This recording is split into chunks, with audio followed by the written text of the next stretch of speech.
کہ جناب آدم علیہ السلام کو جس درخت کے پاس جانے سے منع کیا تھا آپ بھول گئے اور آپ سے اجتہادی خطا ہوئی اور آپ اس درخت کے پاس شیطان کے ورگلانے سے چلے گئے تو اللہ رب العزت نے آپ کو فرمایا کہ آپ نیچے اتر جاؤ، اور اس کے بعد حضرت آدم علیہ السلام نادم ہوئے اور نادم ہو کر سوچنے لگے کہ اللہ کی بارگاہ میں توبہ کیسے کی جائے۔ قرآن کریم میں دو جگہ ہوتا ہے کہ ایک جگہ تو حضرت آدم سے اجتہادی خطا ہوتی ہے بھول، اور ایک جگہ جرم ہوتا ہے شیطان سے۔ لیکن جب شیطان سے جرم ہوتا ہے تو شیطانیت کس چیز کا نام ہے؟ شیطان جب اللہ سے کلام کرتا تو قرآن میں ملتا وہ الٹا اللہ کو کہتا ہے کہ تو نے مجھے گمراہ کیا، کہ میں اگر جرم میں نے کیا ہے، سجدے سے میں نے انکار کیا ہے، تو جو میں گمراہ ہوا ہوں وہ مجھے کرنے والا معاذ اللہ تو ہے۔ تو غلطی پر اڑ جانا، ضد کرنا، ہٹ دھرمی کرنا اور اپنی خطائیں کسی اور پر ڈالنا یہ شیطانی کا، اور غلطی کو مان لینا اور اللہ کی بارگاہ میں سر جھکا دینا۔ اعلی اشرف الانبیاء والمرسلین رب اشرح لی صدری ویسر لی امری واحلل عقدۃ من لسانی یفقهوا قولی اللهم صل علی سیدنا و مولانا محمد معدن الجود والکرم وآلہ وصحبہ وبارک وسلم۔ قال اللہ عز وجل فی القرآن المجید والفرقان الحمید فتلقى آدم من ربه کلمات فتاب علیہ انه هو التواب الرحیم قلنا اهبطوا منها جميعا فإما يأتينكم مني هدى فمن تبع هداي فلا خوف عليهم ولا هم يحزنون والذين كفروا وكذبوا بآياتنا أولئك أصحاب النار هم فيها خالدون۔ ہم قصہ آدم علیہ السلام کو سماعت کر رہے ہیں، اور آدم علیہ السلام کے قصے میں یہ ہے کہ جناب آدم علیہ السلام کو جس درخت کے پاس جانے سے منع کیا تھا آپ بھول گئے اور آپ سے اجتہادی خطا ہوئی اور آپ اس درخت کے پاس شیطان کے ورگلانے سے چلے گئے، تو اللہ رب العزت نے آپ کو فرمایا کہ آپ نیچے اتر جاؤ، اور اس کے بعد حضرت آدم علیہ السلام نادم ہوئے اور نادم ہو کر سوچنے لگے کہ اللہ کی بارگاہ میں توبہ کیسے کی جائے۔ قرآن کریم میں دو جگہ ہوتا ہے کہ ایک جگہ تو حضرت آدم سے اجتہادی خطا ہوتی ہے، بھول ہوتی ہے، اور ایک جگہ جرم ہوتا ہے شیطان سے بھی۔ لیکن جب شیطان سے جرم ہوتا ہے تو شیطانیت کس چیز کا نام ہے؟ شیطان جب اللہ سے کلام کرتا تو قرآن میں ملتا وہ الٹا اللہ کو کہتا ہے کہ تو نے مجھے گمراہ کیا، کہ میں اگر جرم میں نے کیا ہے، سجدے سے میں نے انکار کیا ہے، تو جو میں گمراہ ہوا ہوں وہ مجھے کرنے والا معاذ اللہ تو ہے۔ تو غلطی پر اڑ جانا، ضد کرنا، ہٹ دھرمی کرنا اور اپنی خطائیں کسی اور پر ڈالنا یہ شیطانی کام ہے، اور غلطی کو مان لینا اور اللہ کی بارگاہ میں سر جھکا دینا، اس کی بارگاہ میں توبہ کر لینا۔ آج توبہ کی عظیم رات ہے، اس کی بارگاہ میں اپنے گناہوں پر نادم ہو جانا، پشیمان ہو جانا، یہ انسان کے اندر وجود میں اللہ نے رکھا ہے۔ حضرت آدم علیہ السلام کے قصے میں آپ کو یہ دکھتا ہے کہ شیطان اکڑ گیا اور حضرت آدم نے کہا ربنا ظلمنا انفسنا وان لم تغفر لنا وترحمنا لنکونن من الخاسرین۔ حضرت آدم علیہ السلام کہنے لگے کہ ربنا ظلمنا، اے اللہ ہم نے اپنی جانوں پر ظلم کیا، وَإِن لَمْ تَغْفِرْ لَنَا، اگر تو ہمیں نہیں بخشے گا تو کون بخشے گا، وَتَرْحَمْنَا، اور اللہ تو ہم پر رحم نہیں کرے گا تو کون کرے گا، لَنَكُونَنَّ مِنَ الْخَاسِرِينَ، اور اگر تو نے ہمیں نہ بخشا اور تو نے ہم پر اگر رحم نہ کیا تو مالک کریم ہم خسارہ کرنے والوں میں سے ہو جائیں۔ وَإِن لَمْ تَغْفِرْ لَنَا وَتَرْحَمْنَا لَنَكُونَنَّ مِنَ الْخَاسِرِينَ۔ تو آدمی کا کام کیا ہے؟ غلطی پر ضد کرنا نہیں ہے، غلطی پر ہٹ دھرمی کرنا نہیں ہے، بلکہ حضور نے فرمایا التائب من الذنب کمن لا ذنب لہ، گناہ سے توبہ کرنے والا ایسا ہوتا ہے جیسے اس نے گناہ کیا ہی نہیں۔ اللہ اکبر۔ تو اللہ کی بارگاہ کے اندر اگر جرم ہو جائے، گناہ ہو جائے تو سر جھکا دیجیے، اپنی غلطی پر نادم ہو جائیے، اپنے جرم کا اعتراف کر لیجیے، یہ کہیے کہ مالک میں گنہگار ہوں، میں سیاہ کار ہوں، لیکن تو تو غفار ہے، تو تو رحمان ہے، تو تو رحیم ہے۔ تو اب کیا ہوا کہ اللہ رب العزت کی بارگاہ میں توبہ کرنے کے لیے کلمات حضرت آدم ڈھونڈ رہے ہیں، کون سے کلمات کے ذریعے سے، کن الفاظ سے توبہ کروں۔ تو یہاں پر یہ بھی ثابت ہوتا ہے کہ اللہ کی بارگاہ میں خوبصورت سے خوبصورت الفاظ، جامع الفاظ سے اللہ کی بارگاہ میں مانگنا چاہیے، دعاؤں کے اندر بہترین انداز سے مانگنا چاہیے۔ تو فرمایا فتلقا آدم، آدم نے سیکھ لیے، تلقا معنی تلقین سے ہے، القا کرنے سے ہے، آدم نے سیکھ لی اپنے رب سے کلمات، فتاب علیہ، اور ان کلمات کے ذریعے سے انہوں نے توبہ کی۔ وہ کلمات کون سے تھے؟ سورۃ الاعراف جو میں نے پڑھی آپ کے سامنے، ربنا ظلمنا انفسنا وان لم تغفر لنا وترحمنا لنکونن من الخاسرین۔ یہ وہ کلمات ہیں جن کلمات کے ذریعے سے جناب آدم علیہ السلام نے اللہ کی بارگاہ کے اندر توبہ کی۔ فتاب علیہ، فرمایا انہ هو التواب الرحیم، اور جب توبہ کر لی تو وہی ہے جو بہت زیادہ توبہ قبول کرنے والا ہے، مہربان ہے۔ تواب کہتے ہیں بہت زیادہ توبہ قبول کرنے والے کو۔ حضور علیہ السلام کا فرمان ہے ہر ابن آدم جو ہے وہ خطا کرنے والا ہے، یعنی جرم ہو جاتا ہے، خطا ہو جاتی ہے، لیکن ان خطا کرنے والوں میں سے اللہ کے پسندیدہ وہ ہیں جو گناہ کرنے کے بعد توبہ کر لیتے ہیں، یہ اللہ کے پسندیدہ۔ قرآن نے بیان کیا ان اللہ یحب التوابین ویحب المتطہرین، اللہ تعالیٰ توبہ کرنے والوں کو پسند کرتا ہے اور پاک رہنے والوں کو بھی اللہ تعالیٰ پسند فرماتا ہے۔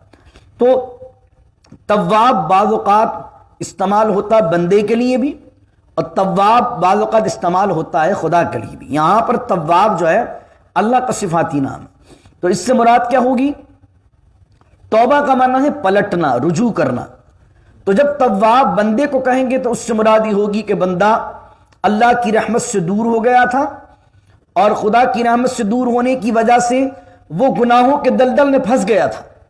تو اب اگر وہ توبہ کر رہا ہے تو اس کا مقصد ہے وہ پلٹ کر دوبارہ خدا کی طرف آ رہا ہے، اس لیے اس کے پلٹنے کو توبہ کہتے ہیں۔ اور خدا کی طرف جب تواب کہیں گے تو فرمایا اللہ نے اپنی نظر رحمت کو اس سے دور کر لیا تھا، اب اللہ رب العزت اپنی نظر رحمت کے ساتھ دوبارہ اس پر متوجہ ہو رہا ہے، دوبارہ اللہ کی رحمت اس کی طرف پلٹ رہی ہے، اس لیے اسے تواب کہا گیا، انہ هو التواب الرحیم۔ اور یہاں پر ظلمنا حضرت آدم اپنے لیے کہہ رہے ہیں کہ ہم نے اپنی جانوں پر ظلم کیا، لیکن کوئی حضرت آدم کی دعا کو پڑھ کر یہ نہیں کہہ سکتا کہ حضرت آدم ظالم تھے، کیونکہ وہ خود کہہ رہے ہیں ظلمنا، یہ ان کی عاجزی ہے، انکساری ہے، لیکن کسی نبی کو ظالم کہنا، ظلم کرنا کہنا، یہ کہنا درست نہیں ہے۔ جب بھی آپ ربنا ظلمنا پڑھیں گے تو اس سے اپنی ذات مراد لیں گے، ہم نے بھی تو اپنی جانوں پر ظلم کیا نا، ہم نے دین خدا کی کیا احترام کیا؟ نہ ہمارے یہاں دین خدا کا احترام رہا، نہ بڑی راتوں کا احترام رہا، نہ مسجدوں کا احترام رہا، نہ آپ دیکھتے ہیں جناب والا ہم نے دین اور شریعت کو مذاق اور تمسخر بنا دیا، استغفر اللہ العظیم۔ تو ہم نے بھی تو اپنی جانوں پر ظلم کیا ہوا، خدا یہ کہہ رہا ہے کہ اس طریقے سے چلو، ہم اس طریقے سے چلتے نہیں تھے۔ اللہ کہتا ہے یہ حلال کیا، اس کو حلال جانو، اس کو حرام کیا، اس کو حرام جانو، لیکن ہم بھی تو اپنی دن بہ دن اپنی جانوں پر ظلم کر رہے ہیں۔ یقیناً یہ ظلم کیا ہے کہ یقیناً آخرت کے اندر اس کی ہمیں سزا بھگتنی پڑے گی۔ اللہ ہمیں بخشنے والا مہربان، اللہ ہمیں بخشے، اللہ ہمیں معاف کرے۔ تو ربنا ظلمنا انفسنا، اپنے آپ کو ایڈمٹ کیجئے کہ میں نے اپنی جان پر ظلم کیا، اور یہ دعا یاد کر لیجئے، یہ حضرت آدم کی دعا ہے جو حضرت آدم نے اللہ کی بارگاہ میں کی اور وہ قبول ہوئی۔ حدیث کے اندر ایک اور بات ملتی ہے، قرآن میں تو صرف یہی ذکر ہے ربنا ظلمنا انفسنا، حدیث میں کیا ذکر ہے؟ حدیث میں ذکر ہے، امام حاکم اپنی کتاب المستدرک میں نقل کرتے ہیں، اور مستدرک ان کتابوں میں سے ہے کہ امام بخاری رحمۃ اللہ علیہ اور امام مسلم رحمۃ اللہ علیہ، یہ دونوں محدثین جس اصول پر حدیث لے کر آئے ہیں، جس اصول پر حدیث لے کر آئے ہیں، تو جتنی لے کر آئے وہ تو ان کی کتابوں میں موجود ہے، لیکن کچھ اور احادیث بھی تھی جو ان دونوں کے اصول پر آتی تھی، لیکن یہ لانے سے رہ گئے یا کتابوں میں لکھنے سے رہ گئے۔ تو امام حاکم نیشاپوری جو بعد میں آئے، انہوں نے بخاری اور مسلم کے اصول پر جو حدیثیں رہ گئی تھی امام بخاری امام مسلم سے، انہوں نے کتاب مرتب پر فرمائی جس کا نام ہے المستدرک علی الصحیحین، یعنی صحیحین کے وہ کتابوں اصول پر آنے والی احادیث جو اس میں نہیں ہیں ان کو ہم نے اس کتاب میں جمع کر دیا۔ امام حاکم نیشاپوری اپنی کتاب المستدرک میں لکھتے ہیں، اور علامہ آلوسی نے اس کو روح البیان میں اس حدیث کو نقل کیا کہ حضرت آدم علیہ السلام نے سرکار دو عالم صلی اللہ علیہ وسلم کے وسیلے سے اللہ کی بارگاہ میں دعا کی، اللہم انی اسألک بحق محمد ان تغفر لی، اے اللہ میں تجھے محمد عربی صلی اللہ علیہ وسلم کا واسطہ دیتا ہوں، میری مغفرت فرما۔ اور پھر آپ نے پڑھا ربنا ظلمنا، یہ قرآن کی آیت۔ تو اللہ رب العزت نے فرمایا، حضرت عمر فاروق رضی اللہ تعالیٰ عنہ بھی اس کے راوی ہیں اور حضرت علی بھی اس کے راوی ہیں۔ تو حضرت عمر فاروق رضی اللہ تعالیٰ عنہ فرماتے ہیں کہ حضور جان عالم صلی اللہ علیہ وسلم نے فرمایا کہ اللہ نے آدم علیہ السلام سے پوچھا، اے آدم تو نے کیسے جانا کہ محمد کون ہے؟ اس کو تو میں نے ابھی پیدا نہیں فرمایا۔ تو فرمایا کہ میں جب جنت کی سیر کر رہا تھا اور میں نے لوح محفوظ کو دیکھا، تیرے عرش کو دیکھا، تو تیرے عرش کے پائے پر لکھا ہوا پایا لا الہ الا اللہ محمد الرسول اللہ۔ تو میں نے تیرے نام کے ساتھ ایک نام محمد لکھا ہوا دیکھا صلی اللہ علیہ وسلم، تو میں نے یہ جان لیا کہ تو لا وحدہ لا شریک، جس کا نام اپنے نام کے ساتھ لکھے وہ تیرا محبوب ہوگا۔ تو اس لیے میں نے ان کے وسیلے سے دعا کی۔ امام حاکم نے شکوری لکھتے ہیں، آپ نے دعا کی اللہم انی اسألک بحق محمد ان تغفر لی، اے اللہ میں تجھے محمد مصطفیٰ صلی اللہ علیہ وسلم کا واسطہ دیتا ہوں، میری مغفرت فرما۔ پھر آپ نے یہ دعا پڑھی۔ تو اس حدیث سے یہ ثابت ہوتا ہے کہ آپ اپنی دعاؤں میں حضور کے وسیلے کو شامل کیجیے، حضور کے وسیلے سے اللہ کی بارگاہ میں دعا کریں۔ اے اللہ حضور کے سجدوں کا واسطہ ہمارے ٹوٹے پھوٹے سجدے قبول کر لیں۔ اے اللہ حضور کے ان قیاموں کا واسطہ کہ جن قیام کے بعد، جن سجدوں کے بعد حضور نے ہاتھ اٹھا کر ربی حب لی امتی کا، ہم گنہگار ہیں، سیاہ کار ہیں، پلے ہمارے کچھ نہیں، دامن میں نیکی کچھ نہیں، نیکیاں کرتے نہیں ہیں، کرتے ہیں تو ریا خاری ہے، دکھاوا ہے، واوا ہے، اپنی واوا طلبی ہے، عب جا ہے، اپنی انانیت ہے، کیا ہے پلے ہمارے؟ کچھ نہیں ہے۔ اے اللہ حضور کا واسطہ ہمیں بخش دے، اے اللہ اپنا کرم کر دے تیرے حبیب کا واسطہ، جس طرح تو نے جناب آدم علیہ السلام کی دعا کو میرے آقا کے وسیلے سے قبول فرمایا، ہماری بھی توبہ کو قبول فرما۔ تو اللہ کی بارگاہ کے اندر توبہ کرتے رہیں، توبہ کرتے رہیں، توبہ کرتے رہیں، کہ اللہ بہت محبت کرتا ہے، پسند کرتا ہے جو اس کی بارگاہ میں توبہ کرتے ہیں۔ پھر اللہ نے فرمایا انہ هو التواب الرحیم، اور وہی بہت زیادہ توبہ قبول کرنے والا رحیم ہے اور مہربان بھی ہے۔ پھر وہی بات قلنا اہبطوا جو اس سے پہلے والی آیت میں تھی، پھر ہم نے ان سے کہا اہبطوا نیچے اتر جاؤ، منہا جميعا سارے کے سارے، فَإِمَّا اب اصول دے دیا اللہ نے، فَإِمَّا يَأْتِيَنَّكُمْ تو اگر آئے میرے پاس سے ہدایت تمہاری طرف، فَإِمَّا يَأْتِيَنَّكُمْ مِنِّي هُدًى اگر میرے پاس سے تمہارے پاس کوئی ہدایت آئے تو فَمَن تَبِعَ هُدَايَا تو جو میری ہدایت کی پیروی کرے گا، فَلَا خَوْفٌ عَلَيْهِمْ وَلَا هُمْ يَحْزَنُونَ نہ اسے کوئی خوف ہوگا نہ اسے کوئی غم ہوگا۔ جو دین پر چلنے والا آدمی ہے نا، اسے آپ کبھی دیکھیں گے نہ وہ خوف کرے گا نہ غم کرے گا، لیکن شرط یہ ہے کہ دین پر چلنے والا، جو اللہ نے ہدایت دی ہے اس ہدایت پر چلے تو پھر وہ دنیا سے نہیں ڈرے گا، نہ اس میں کسی کا خوف نہ اس کو کسی چیز کا غم، نہ کسی چیز کو لوز کرنے کا اس میں غم ہوگا نہ کسی چیز کا خوف اس کے اندر ہوگا۔ فمن تبع ہدایا کیونکہ اس کے ذہن میں ہوگا کہ میں جس کے راستے پر چل رہا ہوں وہی میری مدد کرنے والا، وہی مجھے مشکلوں سے نکالنے والا ہے، وہی مجھے ہر خوف سے امان دینے والا ہے، وہی مجھے ہر غم سے بچانے والا ہے۔ فَإِمَّا يَأْتِيَنَّكُم مِّنِّي هُدًى تو جو ہماری طرف سے زمین میں اتر جاؤ، اب قیامت تک کا جو اس سے پہلے کہا تھا متاع الی حین ایک وقت مقرر تک تمہیں زمین میں رہنا ہے، اور زمین میں رہ کر اب جب ہماری طرف سے ہدایت آئے گی، جو ہدایت کی اتباع کرے گا نہ خوف ہوگا نہ غم ہوگا۔ لیکن والذین کفروا وکذبوا بآیاتنا لیکن جنہوں نے کفر کیا، وکذبوا اور جھٹلایا، بآیاتنا ہماری آیات کو، آیت کا معنی ہوتا ہے نشانی، اور آیت ہم ورسز کو بھی آیت کہتے ہیں لیکن اصل آیت کا مطلب ہے نشانی۔ تو انبیاء بھی اللہ کی نشانی ہوتے ہیں، معجزات بھی اللہ کی نشانی ہوتے ہیں، جس طرح حضرت صالح علیہ السلام کی اونٹنی اللہ کا معجزہ، حضرت موسیٰ کا عصا اللہ کا معجزہ، رسول کریم علیہ السلام کی ہر ادا اللہ کی آیت ہے۔ تو جو قرآن کو جھٹلائے یا کتابی آسمانی کتابوں کو جھٹلائے یا انبیاء کو جھٹلائے یا ان کی عظمت و شان کو جھٹلائے، تو یہ ساری نشانیاں اللہ کی ہیں۔ والذین کفروا وکذبوا بآیاتنا اور جو کفر کرے اور جھٹلائے بآیاتنا ہماری آیات کو، اولئک اصحاب النار وہ سارے کے سارے اصحاب النار ہیں، آگ والے ہیں۔ یعنی کہ آگ میں ڈالے جانے والے. ہم فیہا خالدون، اور جو ہماری آیتوں کو جھٹلائے گا اور کفر کرے گا، ہم فیہا خالدون، وہ جہنم میں ہمیشہ ہمیشہ رہے گا.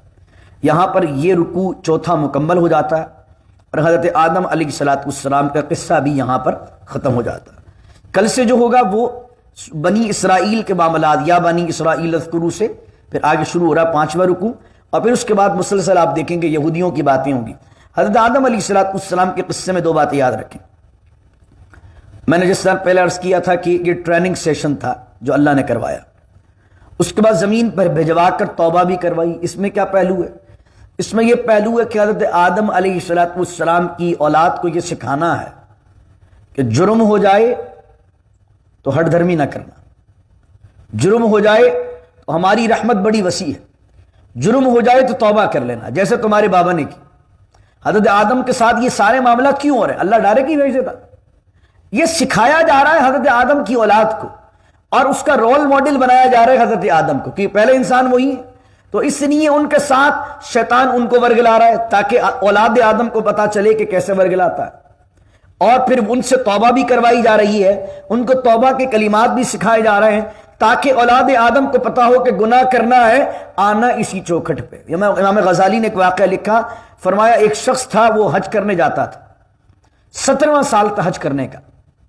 وہ کہتا تھا لبیک اللہم لبیک لبیک لا شریک لک لبیک ان الحمد والنعمت لک والملک. اللہ کی بارگاہ کے اندر تو آواز آتی ہے لا لبیک ولا سعدیک ولا اسمع کلامک ولا انظر الیک. نہ تیری لبیک قبول ہے، نہ تیری حاضری قبول ہے، نہ تیرا کلام ہم سنیں گے، نہ تیری طرف نظر رحمت کی جائے گی. لیکن پھر بھی وہ لگا ہوا ہے لبیک اللہم لبیک. ایک شخص نے برابر میں اس سے کہا کہ تم سنتے نہیں ہو، تمہارا تو لبیک قبول ہی نہیں ہو رہا، تمہارا تو کلام قبول ہی نہیں ہو رہا، تم پر تو نظر رحمت کی ہی نہیں جا رہی، تو پھر یہ بار بار صدائیں کیوں ہیں؟ اس نے کہا بھائی میں 17 سال سے آ رہا ہوں اور ہر سال یہی آواز سنتا ہوں. تو کہا اتنے دور کا سفر کر کے، صحراؤں کو پار کر کے، اس زمانے کے سفر آپ جانتے ہیں، اتنی مشقت کرتے ہو، حالانکہ حج تو قبول ہوتا ہی نہیں ہے.